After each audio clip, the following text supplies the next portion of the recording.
Transmitting live from the Asylum Studios, deep in the bowels of Southwest Texas.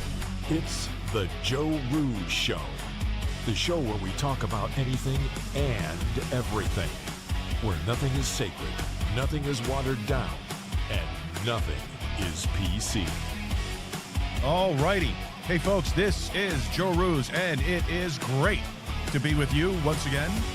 Transmitting live tonight at the Asylum Studios from the Pimple on the backside of Texas, the beautiful city of Eagle Pass. And, of course, doing the very best that we can to bring you the best quality talk radio we can muster without all the bluster. Welcome to the Joe Rooz Show. All right, folks, it is Wednesday, December the 10th, 2025. And believe it or not, we actually made it on time. Made it on time. Very, very, very, very crazy couple of days at the regular job. I did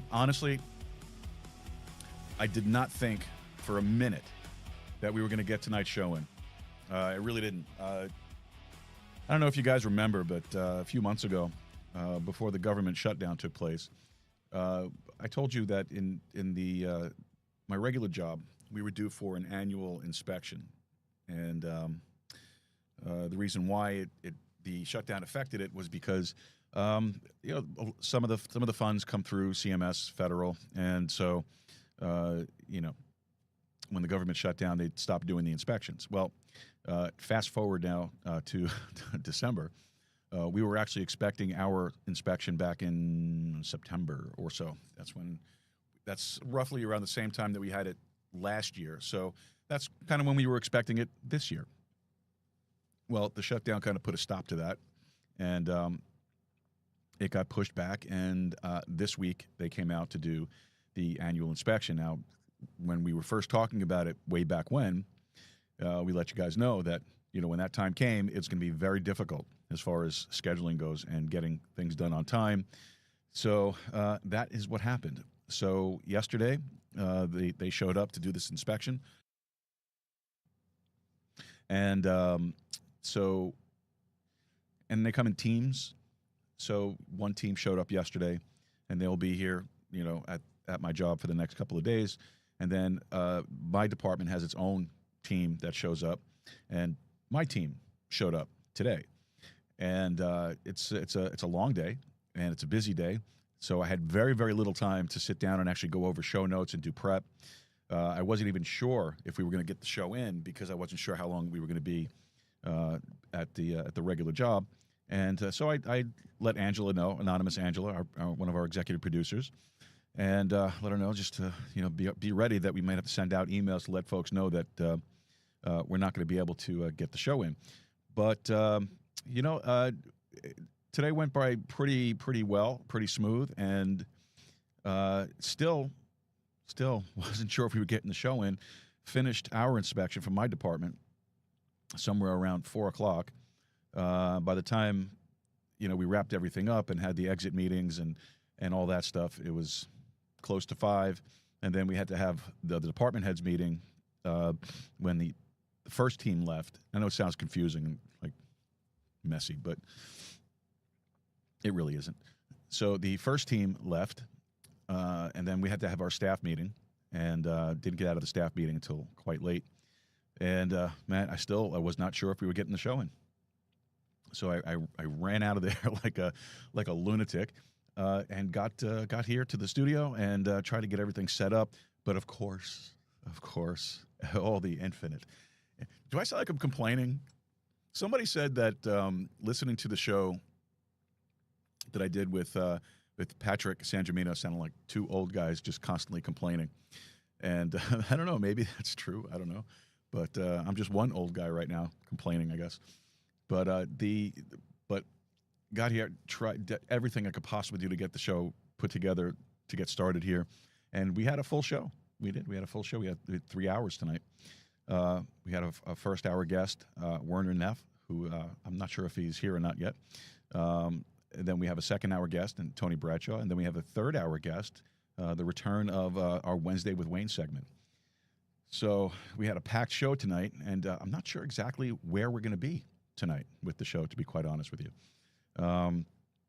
Really was not able to get a lot of time in to go over my notes and do the prep and get everything put together. But we are going to do, of course, the very, very best that we can. So what I'd like to ask you, though, did you check out the show with Patrick San Gimino? Yeah, you know what? It was a lot of fun, considering that we didn't get the book, and we got the PDF copy of the book just that day. And it sounds like we have a lot of issues, don't we? We never sound like we're at our best. But I assure you that if we didn't operate this way, we wouldn't have an entertaining show. And but it's what it is. But the feedback we got from the show with Patrick was fantastic. And probably my favorite one was the one I said earlier, that it sounded like two grumpy old guys complaining all night, and it was great. It's very true. And so we were excited for that, and looking forward to touching base with him again much later on down the road when the next book comes out, if it ever gets here in the first place. Well, the first book ever gets here. So with all of that said, we got a packed week ahead. We got the show tonight that we're looking to get started here shortly. We're just waiting for Werner to check in. And then we also have our Friday night show. And Saturday we have our crypto show with our resident crypto psychic, Marisa Lee. And then back to work on Sundays. It's with the Sunday Bible study show. And so we got, and then back to it again Monday. And then before you know it, we're going to be out for Christmas. I think Monday is the last show before Christmas, if I'm not mistaken. I don't think we're doing a Christmas Eve show. We're not doing a Christmas Day show. This is a Thursday anyway. And I don't think we come back until the following Monday. So I'm sure you guys will be all relieved not having to see my little messages pop up on your screen that, hey, we're going live. We're doing a show tonight. But other than that, what else is new, people? What else is new since we last met on a Monday? What else? Let's see. So job stuff. Still got another day tomorrow with the inspection, and we'll see how that goes. But shouldn't interfere with anything that we're doing here, because we're not doing a show on Thursday, and that's okay. That's all right. All right. Well, let's see. Let's talk a little bit about our sponsors. Why not? Because we have to. And let's see. All right, folks. Podhome. Now, you hear me talk about Podhome all the time. Podhome is a fantastic audio host platform for your podcast. Great platform. Been part of Podhome now for about 3 years, maybe a little bit more than 3 years. And they're constantly evolving, constantly changing, constantly getting better. So you need to check out Podhome. If you are a podcaster or you're thinking about starting a podcast, don't waste your money on those big name podcast platforms. I'm not going to mention any of them, but don't do that. Don't do that. Check out Podhome. Podhome.fm is the most modern and easy to use podcast hosting platform that you're going to find on the market. You can use Podhome to publish your episodes, enhance your audio, automatically generate chapters, titles, transcripts, show notes, and more. You can even do chapter art if you are so inclined to do that. I don't have the patience to do that, to be quite honest with you. So I don't.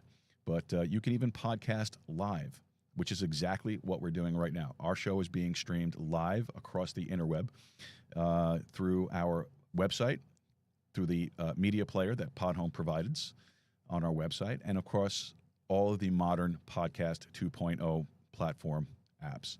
So you need to check this thing out. Now, if you are a podcaster and you say you're just getting started and you don't have a website, Podhome will give you a website.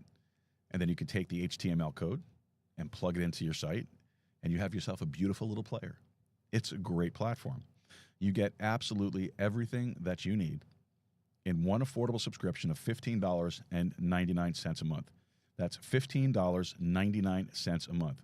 Just head over to podhome.fm to try it out for free for 30 days. Try it out free, play with it, learn it, love it. You're going to love it. It's a great platform. And then $15.99 a month right after that. So try them out. Podhome.fm. Hey, you know, they also have a Podhome player app as well called Podhome. Great app. And you can connect it. You can connect your crypto wallet to it, just like all the other Podcast 2.0 apps.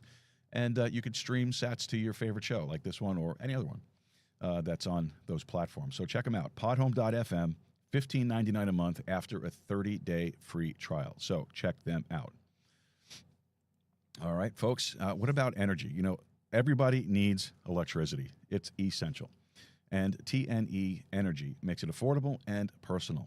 More than 1 million customers across the U.S. trust TNE Energy to power their homes and to earn free energy for referring their friends and their family. Just head over to tne.energy and explore all of the available options for you and for your home. Do that today. tne.energy. All right. Also, please don't forget to head over to our website, joerooz.com, joerooz.com.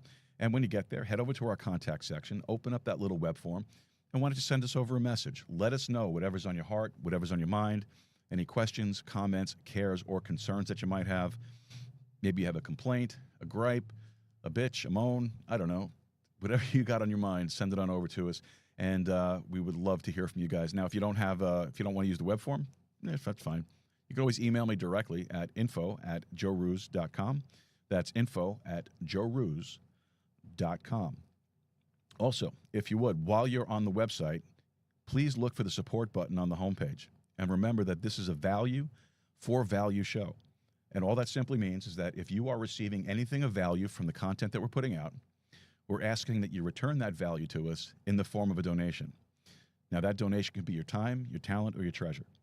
And we call it the 3 T's. Now, we'll talk more about all the various ways that you can help us out at the end of the show, because, you know, we don't want to lose anybody here just talking about money, because generally what happens when you ask people to donate, let me see one second here.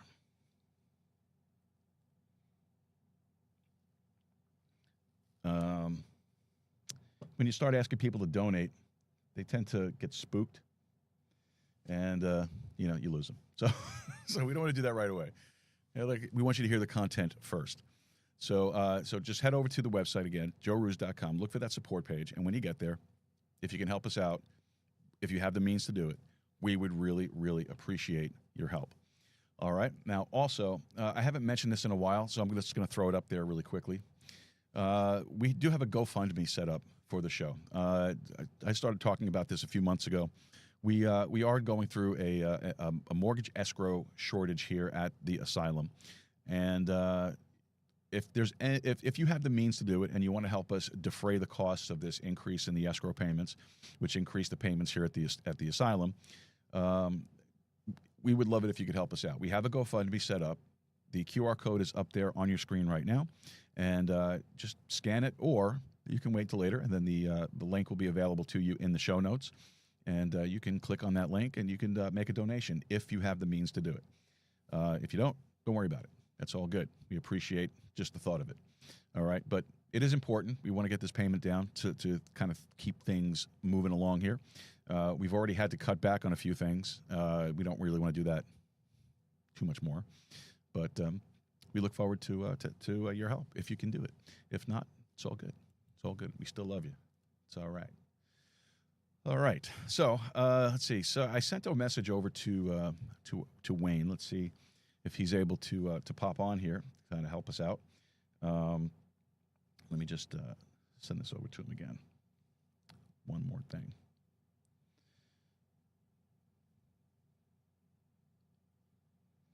Dead air is the worst thing, right? It's the worst.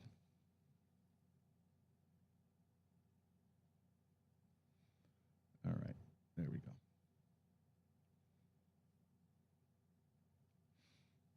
Let's see what happens. And what else?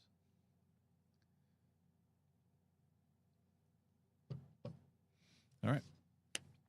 So, since Werner's not here, let's take a look and see what's going on in the world around us. Talk about something until Wayne can jump on, and then our second hour guest hopefully will be able to make it.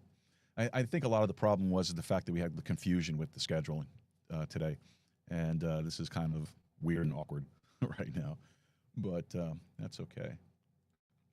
That's totally fine. Let's see what can we pull up here and chit-chat about. There really is a lot of stuff going on in the news, and I just wish that I had more time to pay attention to it as we're going through things. Let's see. What can we talk about here?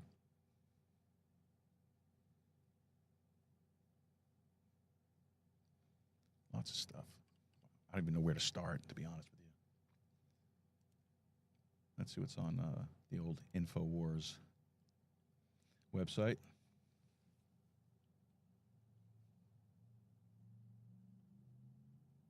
Let's see. So this is actually interesting. It's some. I think we have Werner here, right?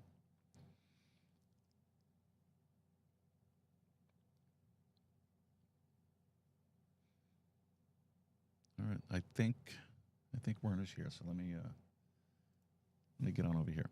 All right. I'm sorry for the confusion here, folks. Like I said, this is one of those things. When I used to do my old podcast, I always said that if you're rushing to get things done, just reschedule. But I don't like to reschedule. I really don't, because it's hard enough to try to get guests booked and get schedules worked out and all that stuff. So we're not gonna. So let me see if I can bring him up here. All right. Well, if you're curious about who Werner is, Werner Neff brings something that you don't really hear about too much in American political commentary. A U.S.-based political economist shaped by a European upbringing. That's what you get with Werner. He grew up and studied in Europe, eventually settling here in Colorado, which means he sees American democracy from really two vantage points at the same time. He gets to see it from the inside and from the outside. He's the author of a book called What Would the Founding Fathers Tell Us Today?, a book that uses creative, historically grounded dialogues to decode American political politics, polarization, gerrymandering, immigration, civic trust, and the slow erosion of democratic culture. Werner isn't a partisan warrior, and tonight he's here to talk about how democracies actually function, why they weaken, and what real people can actually do to strengthen them. So, folks, let's welcome Werner Neff to the Joe Rooz Show. Werner, are you there with us, my friend? I don't think so. Not sure what that is.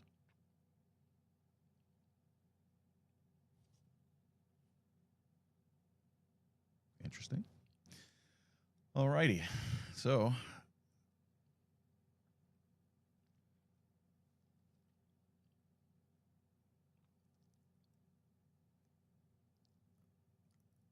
I don't see you, though. Try to bring him up here.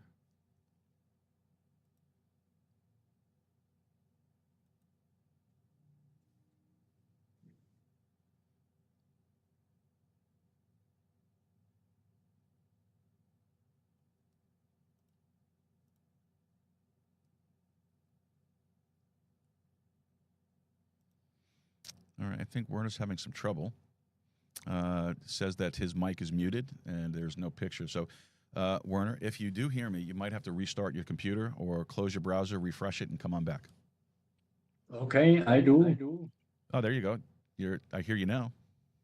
Okay, fine. Do you have the ability to turn your camera on or no?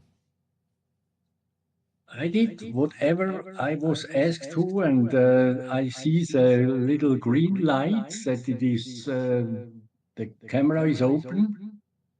Okay. Yeah, we don't see you, sir. See, folks, this is the joys of doing a live show. You know, you get little technical problems like this. And again, this is also the reason why we try to get to the studio earlier to test things out. But, you know, the schedule today just didn't really allow that too much. Well, Werner, if you're okay, we can just continue on like this. I don't mind talking to a gray screen. That's fine. All right. So, Werner, I don't know if you heard the introduction I gave you, but I heard we'd like to welcome you to the show.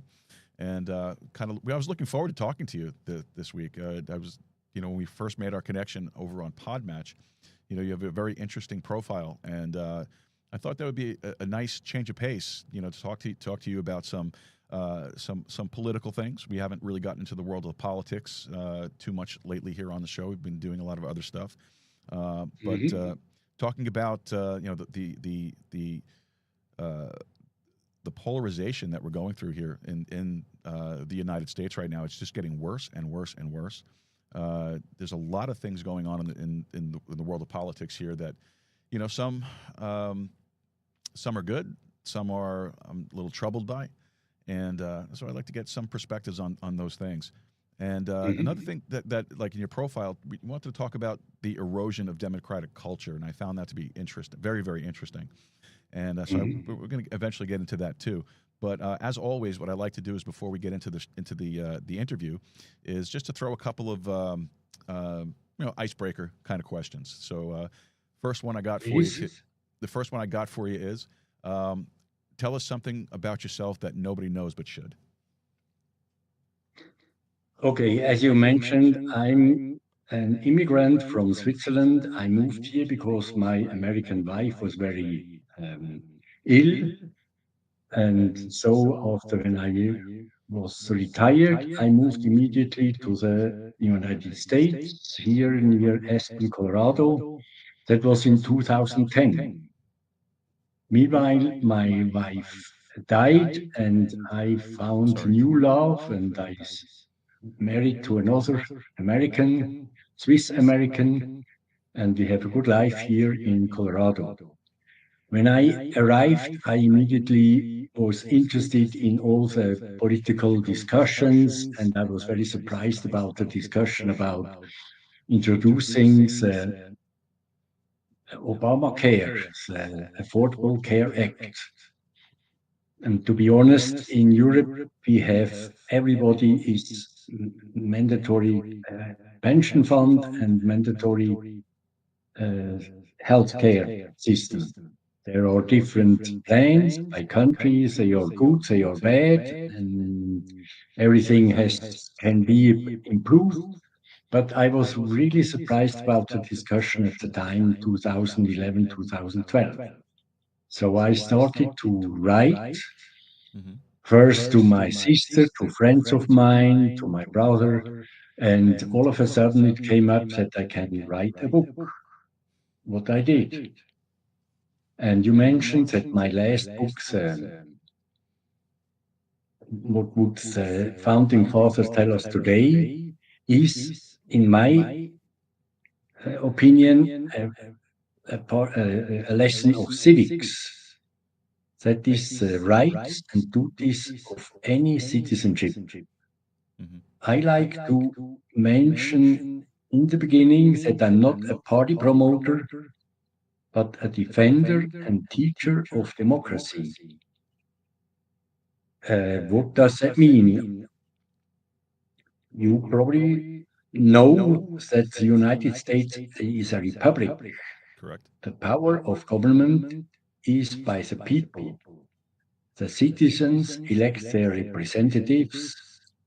They speak, these representatives speak and decide for the people.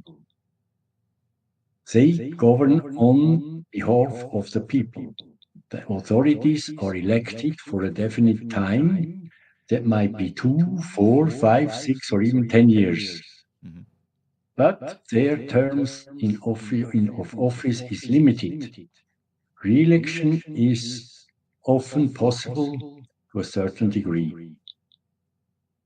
For understanding, the opposite of a republic is a kingdom, Mhm. where the successor is determined out of a family, or it is a dictatorship with a party dominance.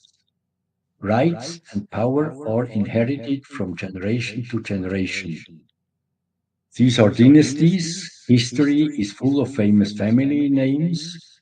Probably have heard about Habsburg, the Bourbons, or the Windsors in Great Britain. Now, in a republic, the government power is limited or defended by the constitution, with laws which will form a system of checks and balances to protect the dignity and the right of the individuals. Right. The people as a whole will give their rights to a group of other citizens, representatives, and they form laws in order to govern. Out of the Constitution is a hierarchy of laws that is from the federal level to that of the states and further to the communities. And one of the most important things, laws must be respected. The republic is a form of government was introduced in Greece probably 2,500 years ago. The ideas was picked up by the Romans, and the founding fathers picked up many of their ideas and formed finally the American Constitution, which was introduced and approved in 1789.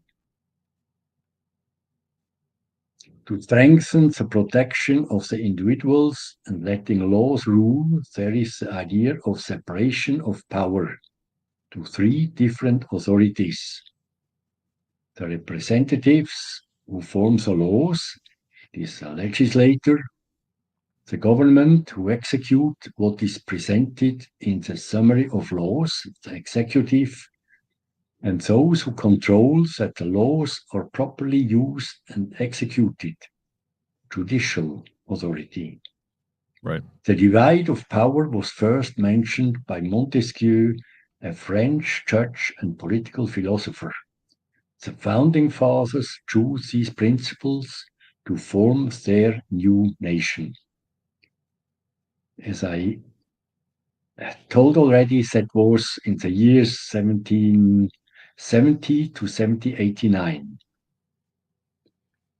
These rules are called democratic rules, and the republic functions best with democratic rules which are respected. Republic and democracy are two sides of the same coin. They belong together. And I like to underline there are unwritten rules for democracy. That is first, the respect for your compatriot's different meaning. Treat him or her as you like to be treated by him or her, in form of a mutual respect. Compromise is a solution for different meanings, a step to the middle to find a common solution in favor of all. Mhm. Your so-called enemy, what we hear today very often, is your compatriot. He is American. He deserves respect. You are a team. Joe, can you hear me? Yes, sir. I'm listening. Okay. I don't know if that is good or enough, or Well, shall I that's a go on? No, that was great. You hit on a lot of great points. Um, you got really heavy for the introductory question. That was great. I appreciate that. So let Okay. me ask you this: when was the moment when you realized that hey, I need to start writing about the forces that shape American political life? I cannot name a year, but I find out that there are many forces in the country who do not respect democratic rules. Hmm. I mean, the whole question about gerrymandering, that you design a district of voters in your favor, Yeah, is something very primitive, very simple, and yeah. it should not be allowed. It is I agree hard with to define, not to use gerrymandering, that you put together some counties and say, let's say all 5 countries form a voting district together. I can tell you here in Colorado, I think we have 22 or 23 districts, counties, and we have 8 representatives. I know that there is a committee who designed the the district for representatives, and more or less it seems correct or uh, valuable for many voters. There is not big critics about these district form for representatives. Mhm. But okay, there are other countries, other states, other states who now are into gerrymandering, and that is to ask if the voters' meaning, the voters' values are really respected. If you put down together a gerrymandered uh, area. Okay. Okay, that is one thing I would say it's really heavy to accept, or to I opened my eyes or my ears when I heard about these movements, and it goes back to 1812 when a representative called Eldridge Cherry designed a, um, a district with a form of a salamander. So his last name, Cherry, and Salamanders, the second vocal, is put together for gerrymandering. Now I'm ashamed to So admit. it's Uh, it. I'm ashamed to admit but I love our founding generation. I think it's the greatest generation there was. But I am ashamed to admit that I did not know that that's where they got the term gerrymandering from. Yeah, yeah, it's a little story, and at the time, to finish that little story, he Yes. was not successful. So the founder of gerrymandering was not successful with his salamander designed district. So, but it came up again, and it is during the whole history of the United States always present. Mhm. Well, let me ask you. Okay, and So you grew up and you studied in Europe before coming to the in United States. Switzerland, yes. So how did that dual background shape the way you see American democracy? I can admit that Switzerland has a high standard of democratic rules and respect. Okay. In 1789, when the United States were formed and built up, was the same year as the French Revolution broke out in France, and it was a battle against monarchies. At that time, Switzerland was the only country who was not ruled by a monarchy. It was since 1291, it is a confederation. Okay. And it is still today this kind of strong states who have their rights in education, in many details, and the federal government does only authority of foreign politics, military defense, and some relationship to foreign countries like the United States or the European Community. We have public votings and public elections. That means we elect representatives as you do here in the States. Right. And additional, we are asked to approve some laws that might be for taxes, that might be approved for an investment. Probably you have heard that the train system is quite high level, and that is a lot of work already done. So people have to approve these credits.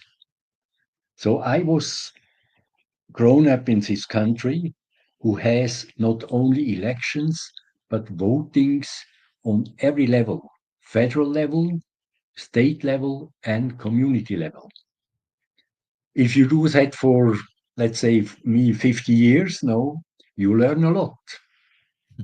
And it's important, I like to really mention it, that it is rarely your opinion accepted. You have always to compromise. You have every voting, I was somehow disappointed because not my values were accepted.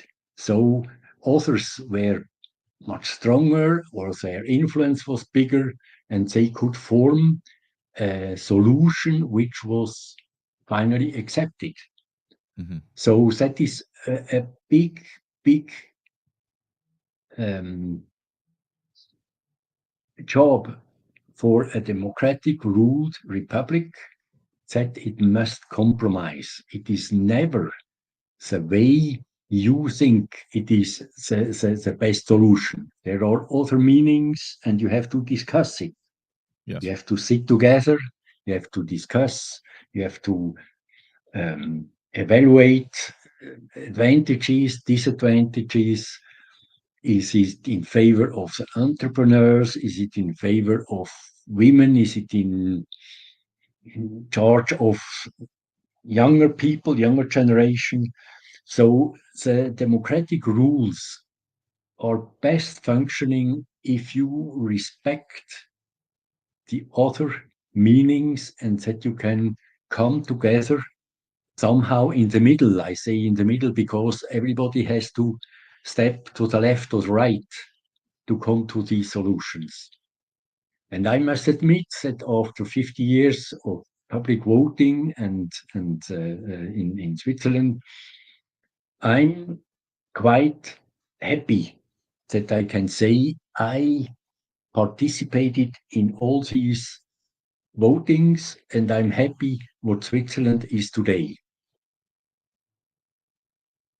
All right. Now, was there anything about American civic culture that surprised you when you first got here, when you first moved here? Also, I like to mention that the Swiss system copied the structure of the United States in 1848. It was about 50, 60 years after the United States was formed, with the House of Representatives and the Senate, with the three-level judiciary, executive, and judiciary. We copied the system. So we can really say that this is something from the same corner. It is very similar. The structure is very similar, and for that, I feel very happy to be here in the United States and to see formally all these structures still functioning and still respected. Now, what was impressive when I arrived here is that lobbying is very, very powerful. Yes, That unfortunately, is, yeah. Mhm. So every special interests are defended and are put into laws in federal government, and then everybody has to follow these rules. Yeah, Yeah. probably that was the most important thing. I was really impressed. So now you said earlier when you first started speaking, you said you're a political economist, not a politician, not a partisan. What Mhm. what drew you to studying systems rather than joining one?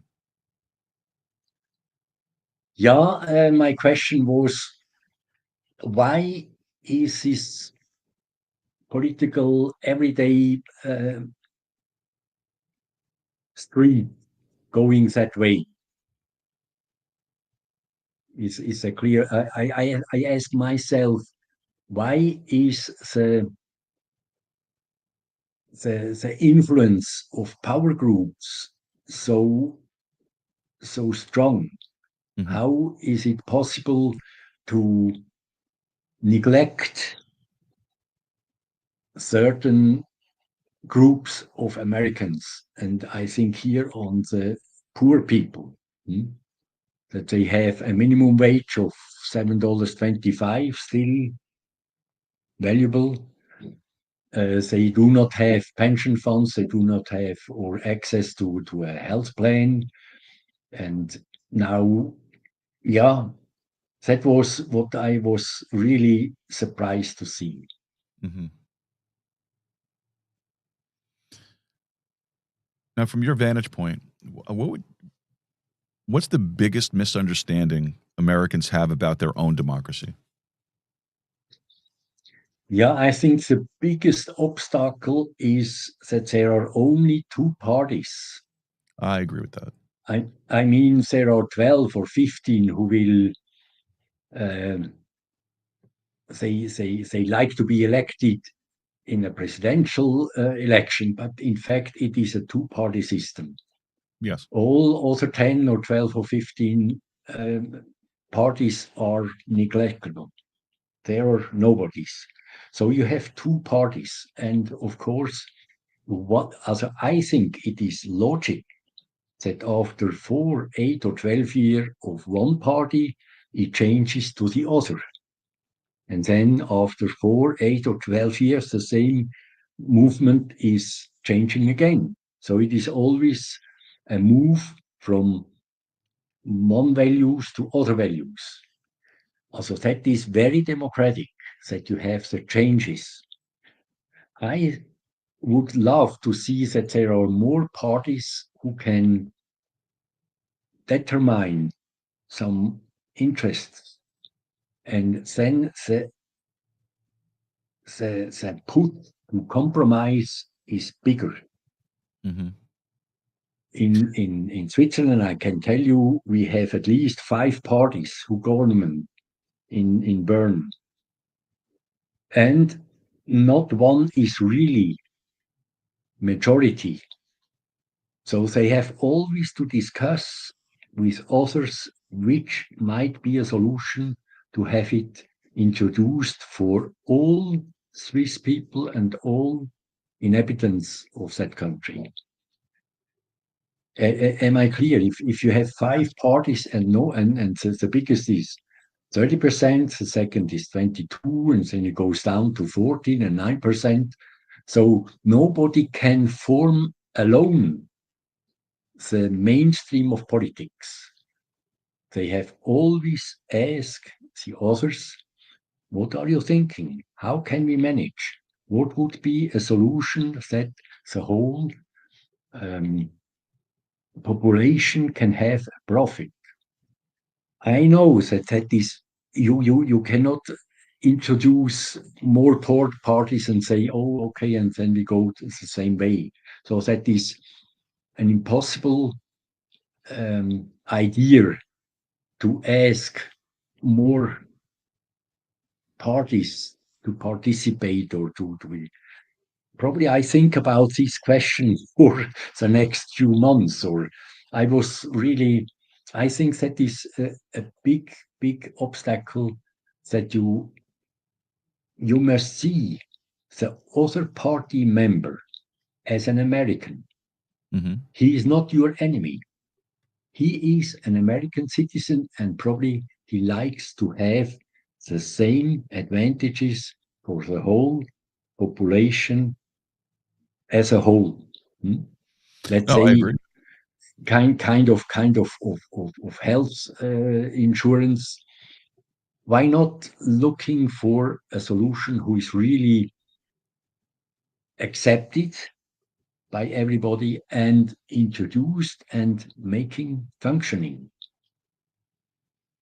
Well, I agree with you. So, I hmm? do. I agree with you that, um, you know, the problem is parties. I think anyway. The the founding generation of the United States never really intended for there to be parties. Yeah, In fact, they viewed parties as as uh, an evil. Basically, they didn't want them. yeah, They yeah, yeah, and the reason is because of what you see today. There's such polarization between the parties. There's such an unwillingness to work together, and it's to the yeah. detriment of the American people. Now, you could also make the argument that the current two-party system, even though it changes hands every couple of years, is really one party. There really is. You have the right, which says we can manage the country better than the left, and the left Mhm. thinks that they can manage the country better than the right. Yeah, Uh, and one side believes in a big government, and the other side believes in well, we can manage the big government better. yeah, It's yeah, there is no exactly. there really is no difference between the two parties anymore. Yeah, yeah, And I agree, and it's my resume of being here now for 15 years that Mhm. there are party members A and party members B, but not Americans. Yes, that's Mm. it, because they put the party above everything else. They put the party Yeah, above being an American. yeah, You know, yeah, yeah. So the that is my argument to form something in favor of the American people, and that is for many years now not practicable. Mm. yeah, I see. I when I was old enough to register to vote for the first time, I registered. Of course, I registered as a Republican. Um, Mhm. because at the time, the Republican Party represented my interests in government and how Yeah, yeah. government should be run. But Mhm. the problem is that as the time has gone on, the Republican Party that I grew up with is no longer the Republican Party. It's Yep. completely different. Just Yep. like people say that the Republican part, the Democratic Party is, the Democratic Party of JFK is no longer in existence. Now it's Mhm. something completely different. Um, Yeah, yeah. so They transformed fundamentally, absolutely, and absolutely. probably you can say on the right side, also the traditional, that there are two parties, the Republicans and the Trumpists. Hmm. Yeah, Might be. you have the Republicans and you have the MAGA party. Yeah, See, yeah. myself, I support Donald Trump. I support the majority of what he's trying to do. There are things that I don't agree with, and I know that the current feel within the Republican Party when it comes to that is, well, if you don't walk lockstep with what he's doing, then you're no longer MAGA. You can't be part of the party anymore, which is disgusting. I think, my personal opinion. Yeah, You know, yeah, the whole point of of the liberties that we have is the Mhm. ability to disagree with our leadership. Yes, exactly. That is a very important sentence. Yeah, But you and have to respect it. Hmm? absolutely. I You may not must agree. listen carefully. What is your other party uh, telling what are they proposing, and you have to take out the idea and probably turn it to a solution for everybody. Yes. That is a big talent. That is really big politics. If you can really have people from both sides of the spectrum coming to a solution which is mostly in the middle. They take something from the right, they take something from the left, they mix it, they can form something in favor of everybody. Yeah, and in an ideal situation that works, but unfortunately, the left has gone so far left, and the right, in some cases, have gone so far to the right that there really is no middle ground anymore. It's very hard to find middle ground. I don't consider myself a Republican anymore.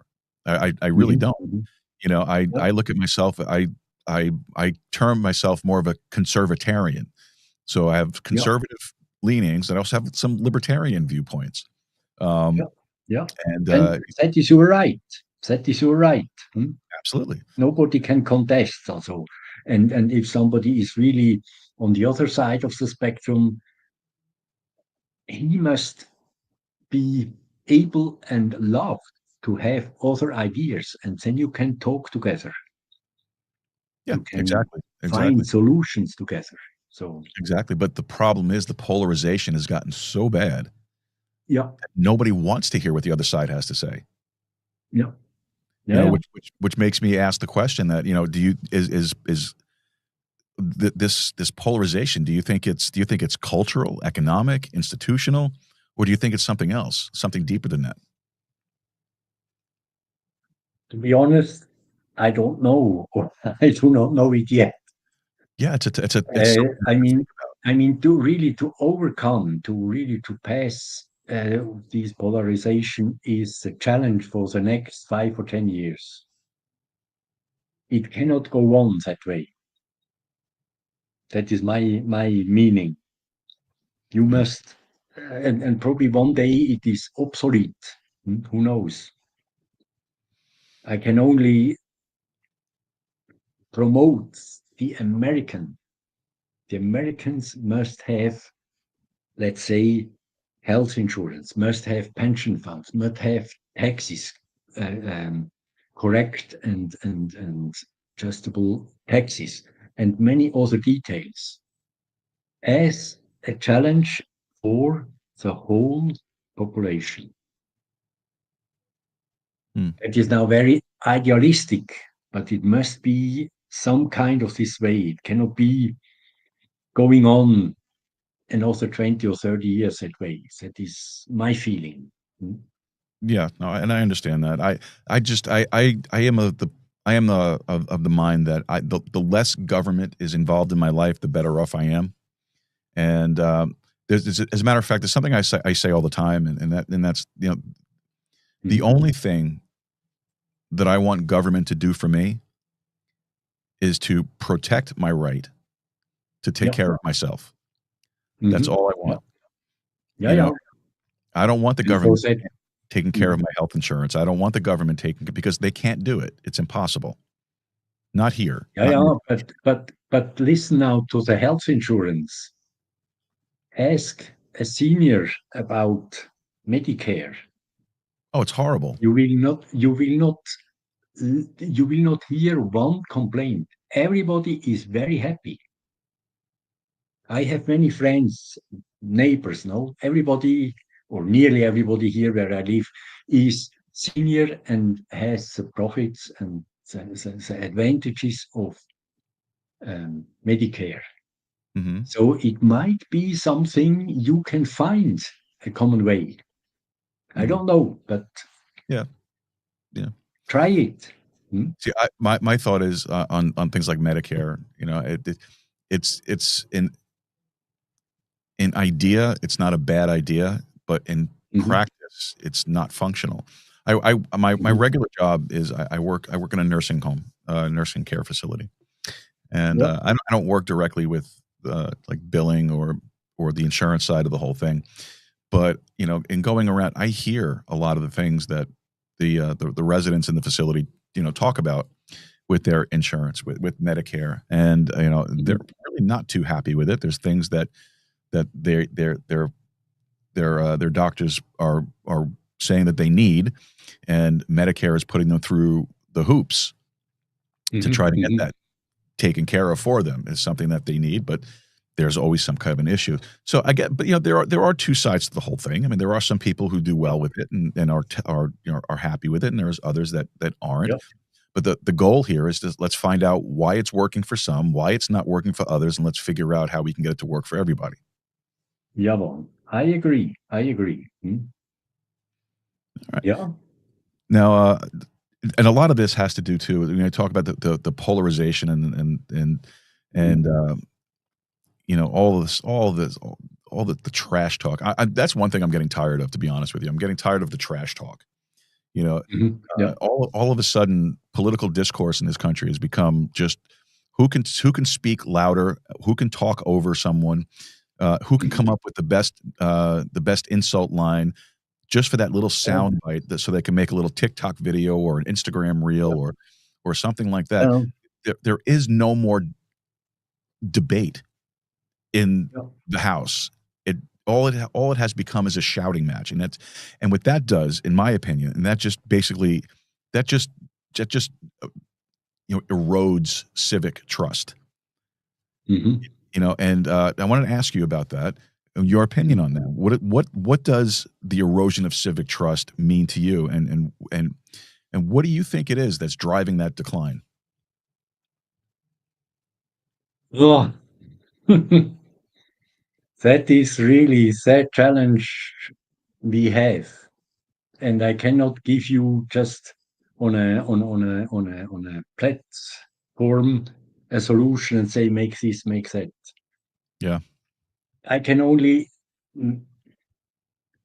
let me say again and again, I miss people being Americans. They are from one party member or the other. They lead to that way and lead to the other way, but they are not able to be proud of having American solutions. It is really a discrepancies and I mean, I agree with the Republican Party of free trade, but it is no free trade anymore. So it was cancelled at the beginning of this year, no? So probably we could come to a like an inventory for both parties. That the liberal goals are, and then you go on listing up and goals for the traditional party, and you can say, okay, and then find out what is really it. I mean, free trade is really a good way for everybody, even in the world. It gives us a chance to have more products to select, and you have income, you have good profession, you have good paycheck.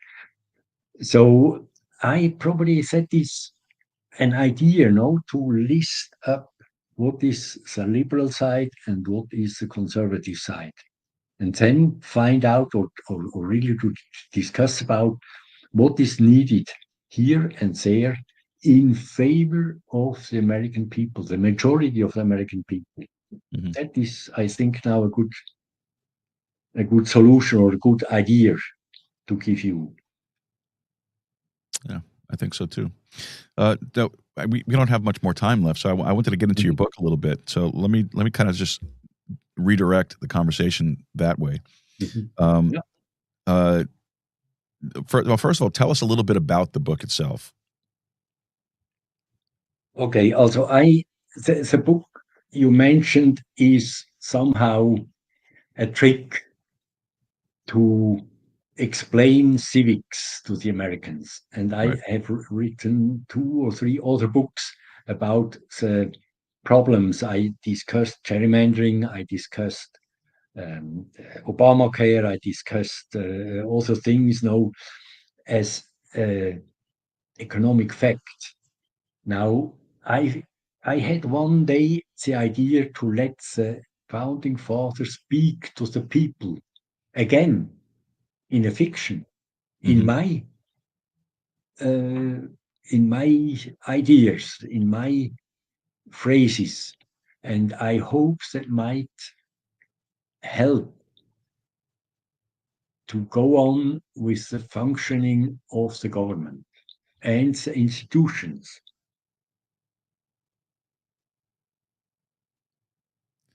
I think when I have many friends who read this book, and many are very pleased because it's somehow some jokes here, some jokes there, and some interpretation. That George Washington tells, "Oh, John Adam, look." I think it is a nice lecture of a very important and precise subject. Civics is really the A and O of our living. How are we governed? How are we treated? The sad thing is, So in today's American educational system, they don't teach civics anymore. I know, yeah. And that's sad. I remember when I was in grade school, and we had a civics class, and when I went through junior high school, we still had civics. By the time I got to high school, it wasn't offered anymore. Yeah. It's terrible. I mean, civics is an incredibly important topic to discuss, to learn, to understand.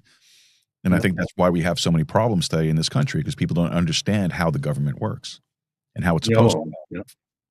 And I hope that I can offer something which might or should be civics. That is my deepest wish, that I can deliver to a big number of Americans a way to understand civics. And that is this book. Let me ask you this: if the founding fathers were able to come back and walked into a modern America today, exactly as it is today, what do you think their reaction to this would be? Surprise.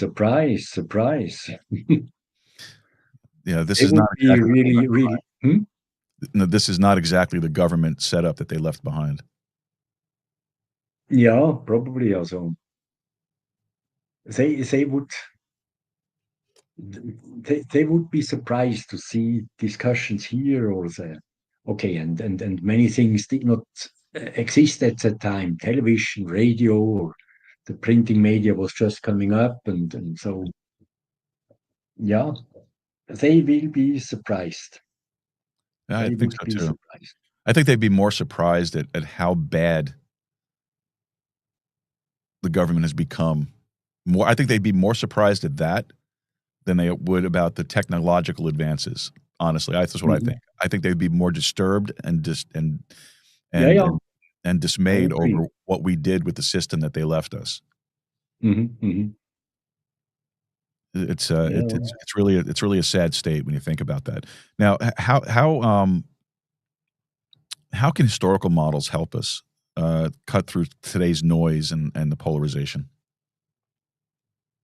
Yeah, okay, if you go through history and you can take the Romans or the American or European history, there are waves. And after 20, 30, 40 years, you have the same situation again. That is, for me, the most surprising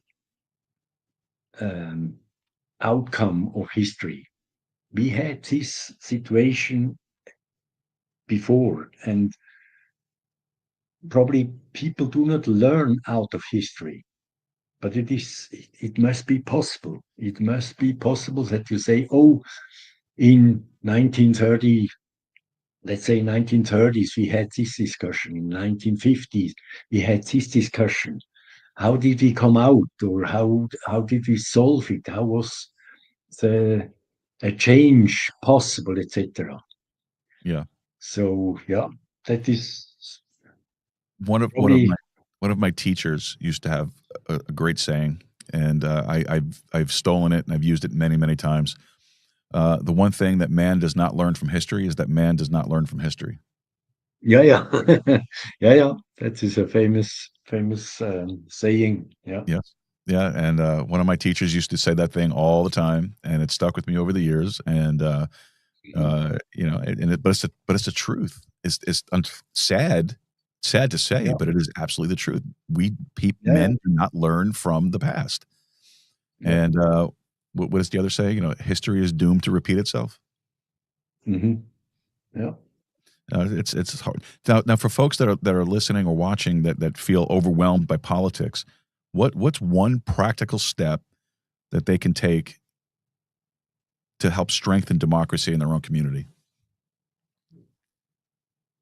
Um, to collect information, to collect facts, thinking about and building their own opinion. And if you have an opinion to, let's say, taxes or health insurance or education, tell it to others and ask them, what do you think? Can we agree on part of it? Can we discuss it? What would be better? And so start discussing in your surroundings about these topics. That will help, that everybody has really a meaning and is not only copying what the television station tells you. Yeah, yeah. I find that true too. A lot of people just simply parrot what they hear elsewhere. They don't really form their own opinions anymore. Yeah, yeah, They want to see what the latest trend is. That they want to see what the latest TikTok uh, thing is, and just kind of spit that out and spew that out. Nobody wants to think anymore. And I again, and I kind of fall back, and I know I kind of beat on this issue regularly. It's the failure of the modern educational system. They don't teach yeah, people how to think anymore. They don't teach people how to think critically. yeah, yeah. All they I do agree. is teach you how to regurgitate some talking point. Hmm. And that's even the exam process. And all it is it's not helping you to think. It's helping you. It's basically you just repeating what you've heard in the classroom over and over and over again, and just demonstrating that you can hear. You know, Yeah, and that's kind of the way I look at it. yeah, I honestly, I am not impressed by degrees. I'm not impressed by someone who has master's degree yeah. and Good. PhDs. Hmm. I'm not because to me, all that piece of paper tells me is that you're trainable. Yeah. That's all it tells me. It doesn't tell me you can think. Some of the dumbest people I know have masters and PhDs. Hmm. You know, I agree. think. you know, uh, So and I'm not. probably Don't what misunderstand, sir. what I just said. Start with your family, your neighbors, your friends, uh, to discuss some of these details of politics. I must admit that here in Colorado we have some votings that you can tell on the vote with your vote what you agree with. No, and Mhm. it might be local taxes or if there is a fee to pay for packaging material and whatever. So yeah, it's in a small world. It is something you can discuss and have other opinions. Yeah. No, I've heard you on other shows, and some of the things you talk about, like ethical leadership. Um, Mhm. what does ethical leadership look like in a divided society like ours? Yeah, I mean, ethics is one of the main value you need in your life for your family, for the behavior, if you have kids, how you educate them, ethical values might vary a lot, but you can find common ground. Mhm. And it is very important to have discussions about your values and my values. Yes. And again, it is possible to find common ground. Yes. I agree. Mm. People can agree to disagree. It's that old Yep. saying, we may not have to meet exactly point for point and everything, but I'm sure we could find some kind of a common ground. Yeah. Yeah. I hope we don't. I'm thinking. I don't know if you heard what I said earlier, but I did a show this earlier this week with a great guy named Patrick San Gimino, and one of our listeners said that it sounded like two old men complaining all the time. I hope that's not what we sound like. I really do. I hope that's not what it sounds like, because we're not complaining. We're exchanging ideas on some really important stuff, and this is sometimes you have to have these serious conversations. So if you could leave voters with one principle from the founders that still matters today, what would that be?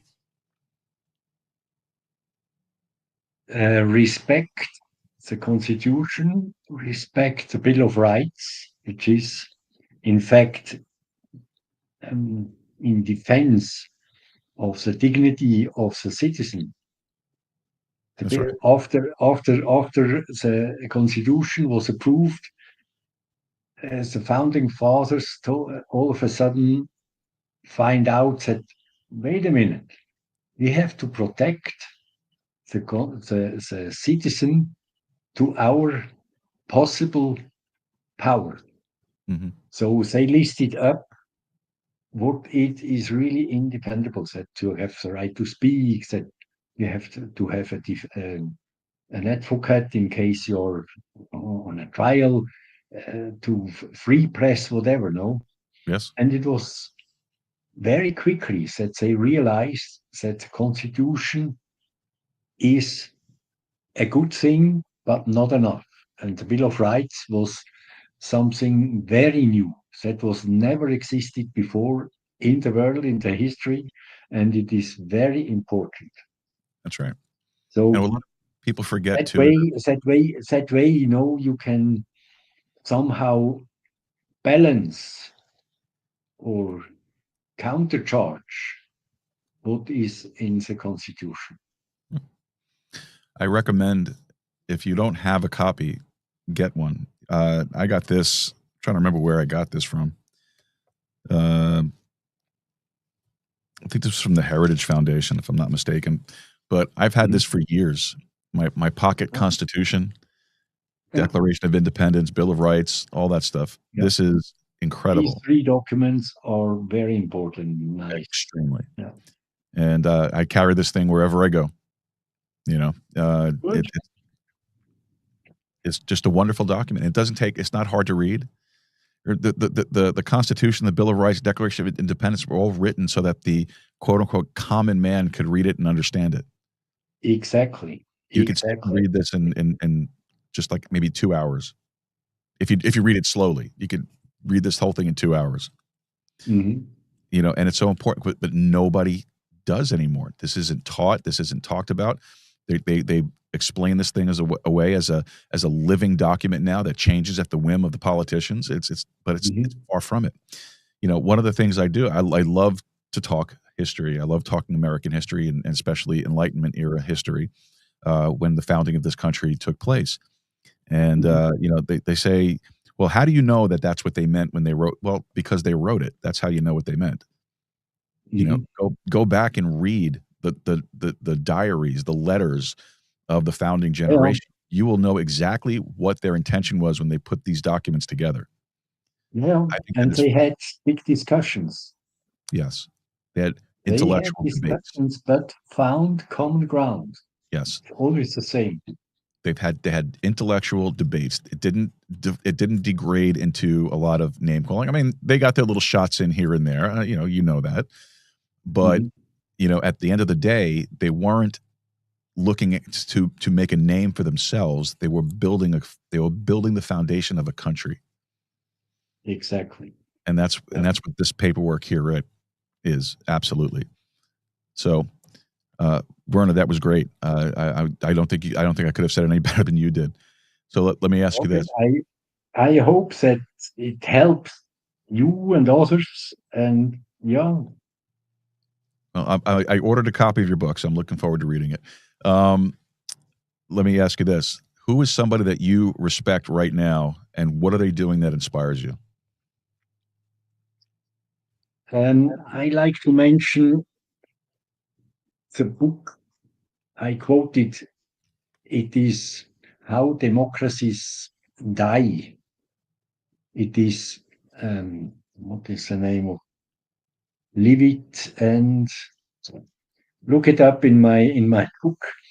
It is really history out of many countries, how they were changed to the worse. Mm-hmm. And I must tell that was for me very, very eye-opening. How democracies dies. They quote the States, they quote Turkey, they quote Romania, whatever. Also, it's really Chile. Also, it's really a fantastic book.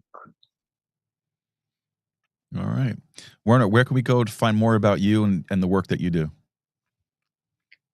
Yeah, or I have a webpage, www.wernerneff.com.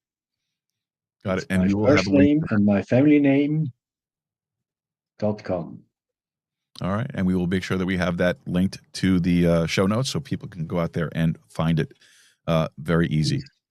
Would All be right. very nice. Thank you so much. No, thank you, sir. I do appreciate this, and I'm sorry for the little technical issues here. And yeah, and but- to come to an end, I like to excuse my bad English.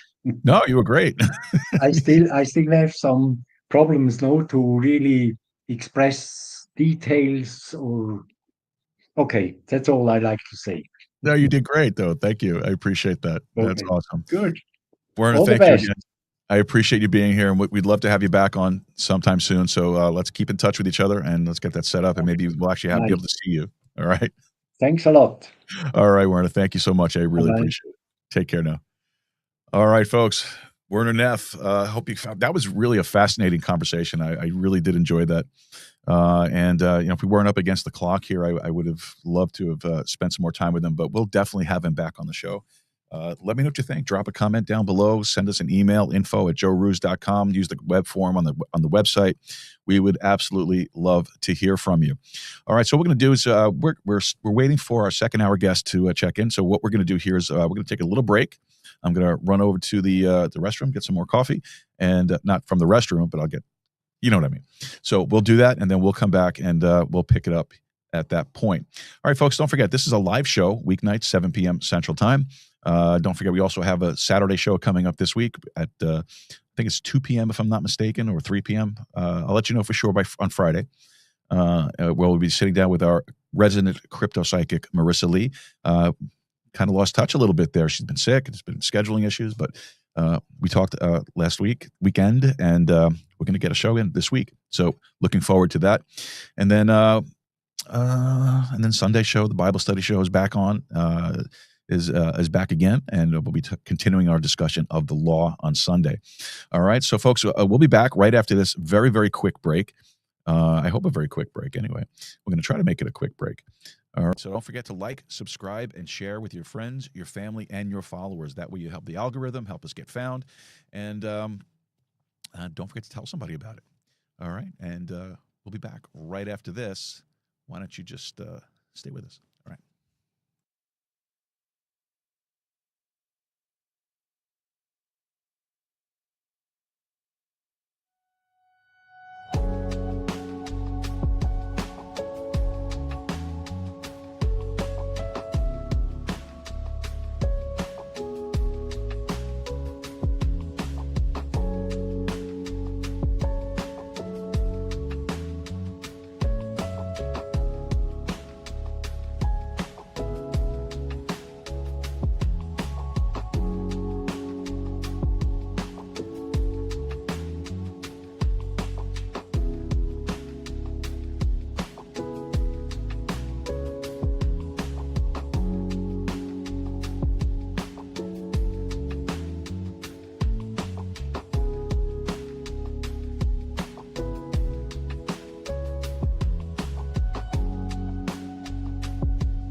twist.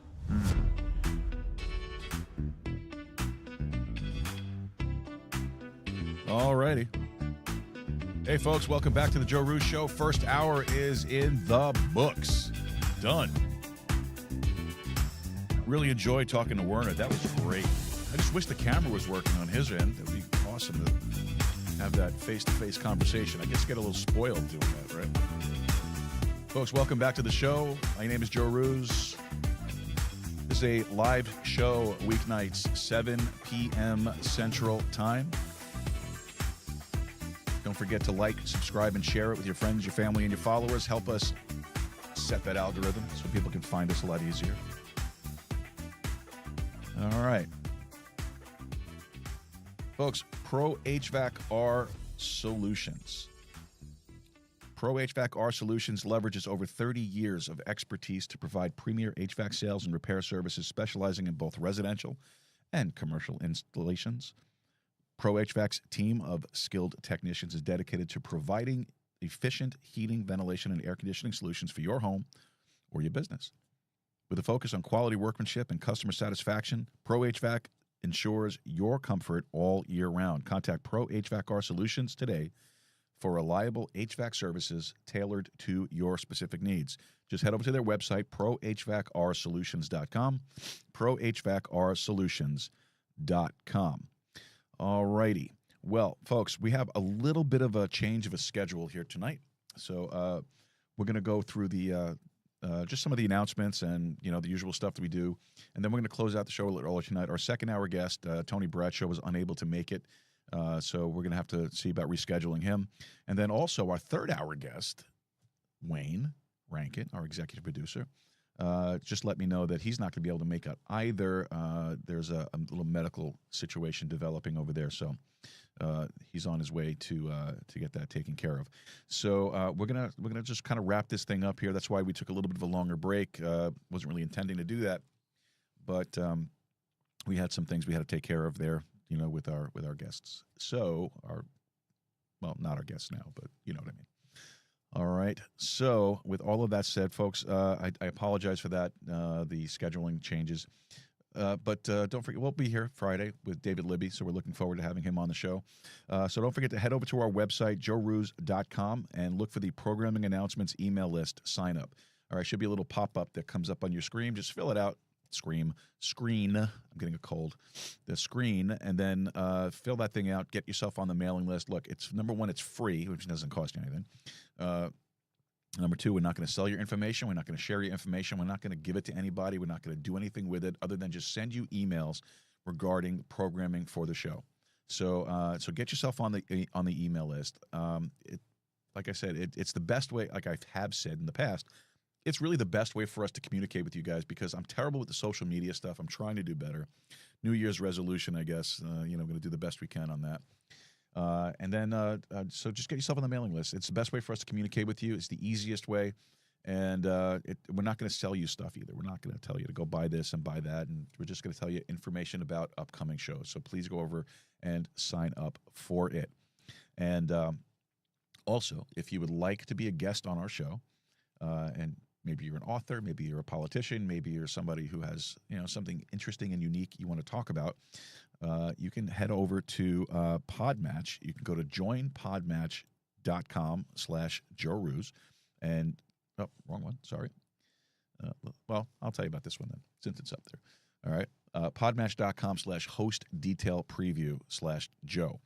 All right, so what is that long URL? That basically is we are now part of the Podmatch podcasting network. And so we're trying to coordinate all of our guests through Podmatch. And the best way to do that is to message me through Podmatch. You can DM through PM. All right. So you just click that link. It's in the show notes, podmatch.com/host detail preview/Joe. Find out all about our show, the guests we've had on the show, all the reviews we've had. And I think you'll be pleasantly surprised with how many guests we've had on the show. We've done quite a bit. I think we have over 50 some odd reviews. We've had over 60 guests, and it's been a great ride with Podmatch, and we're very pleased and very proud to be part of the Podmatch podcast network. So head over there and check it out. And if you don't have an account with Podmatch, you could sign up through the host preview. Or you could use my link here, joinpodmatch.com/Joe Rooz, just joinpodmatch.com/Joe Rooz. So check it out. Come on over to Podmatch. It's a great place to be. It's kind of like the way I describe it is, and I'm not the only one who does it, so other people do it too, but I kind of describe it like Tinder for podcasters. You set up an account, you build a profile, the algorithm matches your profiles with potential guests, and you get to, swipe left, swipe right. So not a bad deal. So if you are someone who is looking to be a guest on the show, you can sign up. If you are a podcaster and you want to look for a place that's going to get you some great guests, join Podmatch. That's where we got Werner from. So check them out. joinpodmatch.com/Joe Rooz. All right. Also want to tell you about thealexjonesstore.com/Joe. Now, we've been an affiliate with the Alex Jones Store for a while, and ever since we started the show, really. So well over a year. And it's a great site. If you want great, high-quality vitamins, supplements that actually work, thealexjonesstore.com/Joe is the place to go. Didn't intend to rhyme that, but it did. All right, so thealexjonesstore.com/Joe. Now, I've told you before, I'll tell you again, I take a number of the supplements from the Alex Jones Store. I take the Shilajit, the Ultimate Irish Sea Moss, the Ultimate Turmeric, the Ultramethylene Blue. Fantastic product. The Optimal Human, fantastic products. They work. Folks, they work. I wouldn't tell you to try them if I didn't take them myself and got results. So try them out. thealexjonesstore.com/Joe. thealexjonesstore.com/Joe. They're running some great sales, so make sure you check them out. All right. So just again to remind you, Friday we have David Libby on the show in the first hour, 7 p.m. Central Time. Make sure you come by and check that out. And then our Saturday show with Marisa Lee, our resident crypto psychic, will be joining us again. And then on Sunday, our Sunday Bible study. And then Monday starts it all over again. I think it's a shorter week, though, but Monday starts it all over again. So make sure you head over and check out the show on Rumble, rumble.com/Joe Rooz, rumble.com/Joe Rooz. Make sure you follow the show. Follow it. Subscribe to it. Whatever they want to call it. Follow it. We're trying to get to the 520 mark. We're at 516 right now. We want to get to 520. So please, if you're watching the show on Rumble, or if you're watching the show on YouTube, or if you're watching the show on Twitch or X or Facebook or wherever you're watching it, go to Rumble, rumble.com/Joe Rooz, and sign up right there. The account is free. All right. If you want the premium, you can sign up for premium. Premium's it's $9.99 a month, I think, or $100 a year. So try it out. It's a great platform to be on. Rumble is amazing. So try them out. Rumble.com/Joe Rooz and sign up. All right. And follow the show. Please follow the show. All right. I'm resorting to begging now. Please follow the show. Joe Rooz on Rumble. All right. Help us to get to that 520 mark. You know, we eventually we'd like to get to 600 before the end of the year. So, you know, only you can make that happen. So if you're listening on the audio stream, or if you're watching on any of the other platforms, go to Rumble, rumble.com/Joe Rooz, sign up. All right. All right. Now, of course, if you want to follow us on the social medias, we're all over the place at Joe Rooz for the most part, except for Instagram. We are not Joe Rooz on Instagram. And on TikTok, we are Joe.Rooz. All right. So check us out there. Give us a follow. We will follow you back. Just let us know that's you heard it here on the show, and that's how we'll follow you back. All right. So shout outs, of course, to our executive producers, Wayne Rankin, Rosanna Rankin, Carolina Jimenez, Marisa Lee, and Anonymous Angela. Thank you guys so much for your time, your talent, and your treasure. I really do appreciate it. Without you, we wouldn't have the show to do and be able to keep going at the pace and the rate that we're going. So thank you so much for it. You guys are a great encouragement to me. Now, if you want to become part of the producing team, very simple way to do that is to go to our website, hit the support button, look for the associate producer, or executive producer's description, and decide which one you're able to do. Associate producer is $17.76 a month, recurring donation. Producer is $18.36 a month, and executive producer is $25 a month or more. And with all of that, you get the shout out on every show. You get included in all the show notes. And as an executive producer, you get to book a segment on the show with us. That's always fun. So try it out. All right. Or you could do it if you can't do that. You just want to do a recurring donation in any other amount. That's fine. You can do that. We appreciate that. And also a one-time donation in any amount. Doesn't make a difference. If you have the means to do it and you're able to do it, we would appreciate that. If you want to donate cryptos, you can do that also. All of our crypto wallet information is up on the website as well. And then, of course, you know, we have the folks that are streaming sats to us on the modern podcast apps. Sats are just micropayments of Bitcoin, and you can easily set that up. Look, I did it. I'm an old guy. As people have been telling me lately, I'm a cranky old guy. But you can do that very easily by hooking up your crypto wallet to the modern podcast apps that you find on modernpodcastapps.com or podcastindex.org. And I'm going to encourage you to check out Podhome's podcast player. Great app, beautiful app, absolutely beautiful app. And you can do all of the great things on that app, like set up your crypto wallet, and so you can stream sats and send boosts and all that great stuff. So check them out, the Podhome podcast player. Check them out. All right. I think, folks, pretty much that's all I've got for you for tonight. So, again, I apologize for the shortage of the guests tonight, but things happen. Life happens. But, again, thank you for taking the time to be with us tonight. Don't forget to head over to the website and check it out. And, folks, remember, make Texas independent again. Go podcasting. Keep a steady stride. And keep talking. Good night, folks. We'll see you Friday. Happy trails to you until we meet again. Happy trails to you. Keep smiling until then. Who cares about the clouds if we're together? Just sing a song and bring the sunny weather.